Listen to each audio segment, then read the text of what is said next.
সুকান্ত, নীলাঞ্জন যেটা বলছিলেন সেটা অত্যন্ত স্বাভাবিক এবং তিনি এখনও বলছেন যে সম্পূর্ণ কৃতিত্ব হচ্ছে অভিষেক বন্দ্যোপাধ্যায়ের এবং যে কাজগুলো মানে লিঙ্গ নির্ধারণ বলো, নীলাঞ্জন বলছে এটা শুধুমাত্র অভিযোগ স্তরে রয়েছে।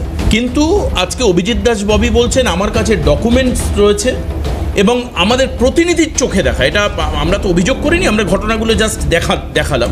সেখানে না আছে প্রেসক্রিপশনের মাথামুন্ডু, মানে একজন ডাক্তার যখন প্রেসক্রিপশনে গাদাখানেক ওষুধ লিখছেন, লোকটা ওষুধ কিনে খাচ্ছে, এরপর যদি তার কিছু খারাপ হয় তাহলে কিন্তু সেখানে দায়িত্ব নেওয়ার মতো কেউ নেই, সেখানে মানে কাগজে লিখিতভাবে কেউ নেই।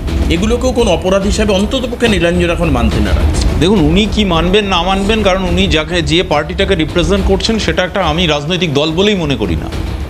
মানে তারা একটা, দেখুন সিপিএমে যিনি রয়েছেন আমার সঙ্গে তারা আইডিওলজিক্যালি ডিফার করতে পারি, অবশ্যই ডিফার করি। কংগ্রেস আছে, ওরা একটা রাজনৈতিক দল, সেই রাজনৈতিক দলের সাথে আমাদের মতাদর্শ না মিলবে এটাই স্বাভাবিক। তিনি একটা মতাদর্শে বিশ্বাস করেন, কিন্তু তৃণমূল ইজ নাথিং বাট এ, কী বলবো আর কি, এরকম আগামী দিনের ইতিহাস বইতে লেখা থাকবে যে once upon a time there was a party, there was a party নয়, আমি বললাম ইচ্ছাকৃত, পার্টিটা ভুল, there was a gang named Trinamool Congress.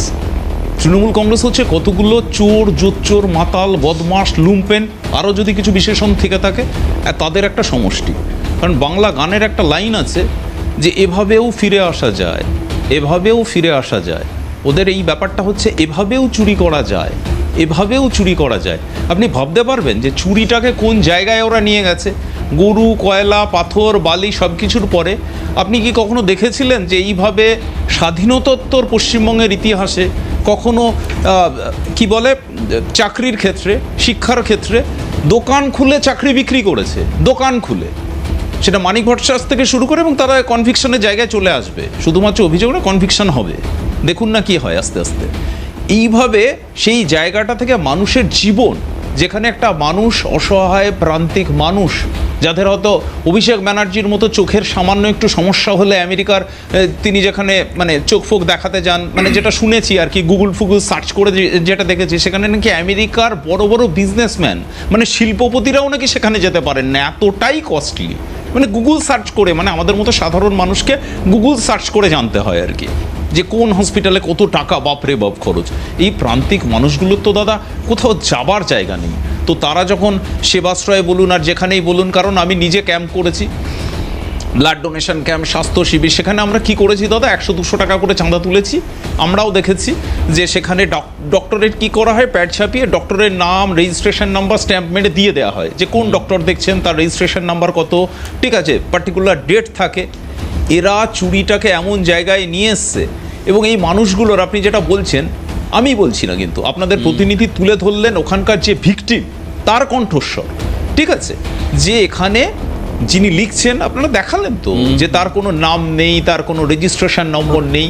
মানে এরা টাকার জন্য মানুষের জীবনটাকেও দাঁওতে লাগাতে পারে। মানুষ মরে যাক, কোনো প্রবলেম নেই, মাল কামাতে হবে। কারণ কি বলুন তো, এই 2 টাকার মাল কামানো ছাড়া কোনো তৃণমূল নেতার মানে কোনো আদর্শ ছিল কখনো বলতে পারবেন? ওই যে আপনি যেটা বললেন, মানে you have rightly pointed out and you have rightly spoken that, যে কোনো তৃণমূল নেতা যদি দিনের শেষে না বলতো যে মমতা ব্যানার্জির অনুপ্রেরণায়, অভিষেক ব্যানার্জির অনুপ্রেরণায় ওর সদস্যপদটাই চলে যেত, এবং টিভি ফিভি লাগানো থাকে শুনেছি। মানে আমি যেহেতু মিডিয়ার পার্ট, আমার অফিসে অনেকগুলো টিভি চ্যানেল লাগানো আছে, সমস্ত সময় চলতে থাকে, তো ওটা মনিটরিং হয়, যে দেখা হয় যে কে কতবার পিসিমণি দিদিমণির গুণকীর্তন করছেন, কে কতবার ভাইপোর গুণকীর্তন করছেন, না হলে ওর মানে সেই পোর্টফোলিওটা চলে যাবে। তো এরা কি বলুন তো, এদের সম্পর্কে আমরা ফোকাস করতে চাই না। এদের প্রত্যেককে আমি শুধু টিভি চ্যানেলের মধ্য দিয়ে শুধু বলছি না, এটা আমাদের সরকারের ঘোষিত অবস্থান। আমাদের সরকার, আরও ভালো করে বললে মানুষের সরকার চলছে, জনতার সরকার চলছে, প্রান্তিক মানুষের সরকার চলছে, অন্তজ মানুষের সরকার চলছে। আমরা মানুষের কাছে দায়বদ্ধ।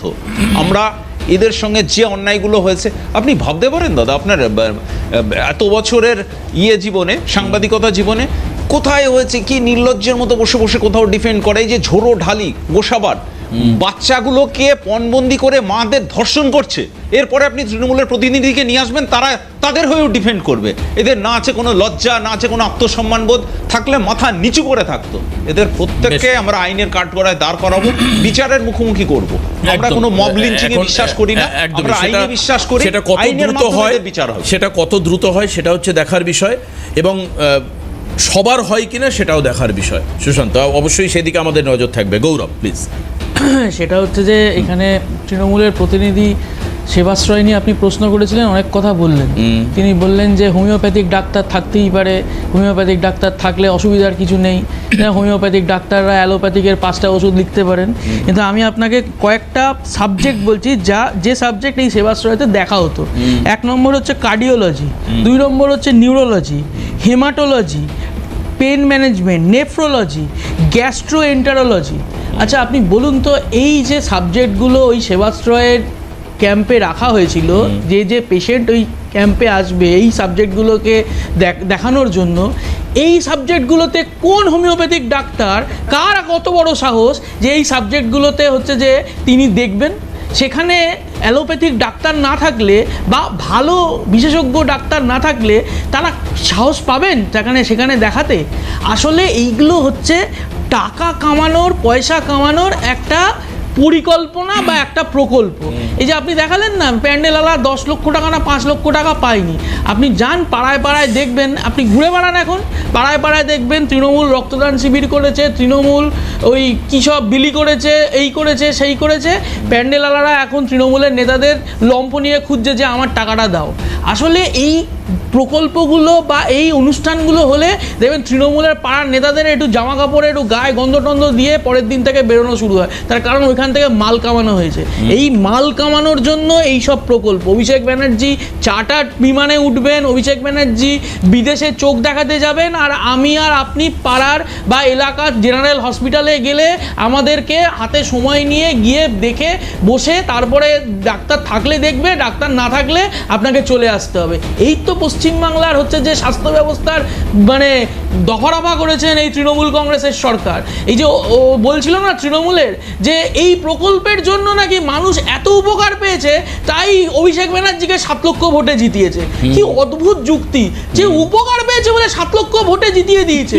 মানে তারপরে আবার দেখা যাচ্ছে যে ইভিএম মেশিনে কালো ট্যাগ দেওয়া, কোনো ইভিএম মেশিনে শুধু তৃণমূলের চিহ্ন আছে, বাকিরা কিছু নেই। এবং সব জায়গায় অভিষেক বন্দ্যোপাধ্যায় নিজে যেখানে যেখানে যাচ্ছেন তার পাশাপাশি কিন্তু আরেকজন বিখ্যাত ডাক্তার জাহাঙ্গীর খানকে দেখা যাচ্ছে। নিশ্চয়ই, শুধু জাহাঙ্গীর কেন, শাহজাহান আলী, জাহাঙ্গীর খান, আরো আপনি খুঁজলে পাবেন, আরো সব শওকত মোল্লা, আরো বিশিষ্ট ডাক্তাররা। এখন আবার কেউ কোনো ডাক্তার আবার সুকান্ত দাদের, যিনি স্বাস্থ্যমন্ত্রী হয়েছেন, তার আশেপাশে ঘুরে ঘুরে বেড়াচ্ছেন।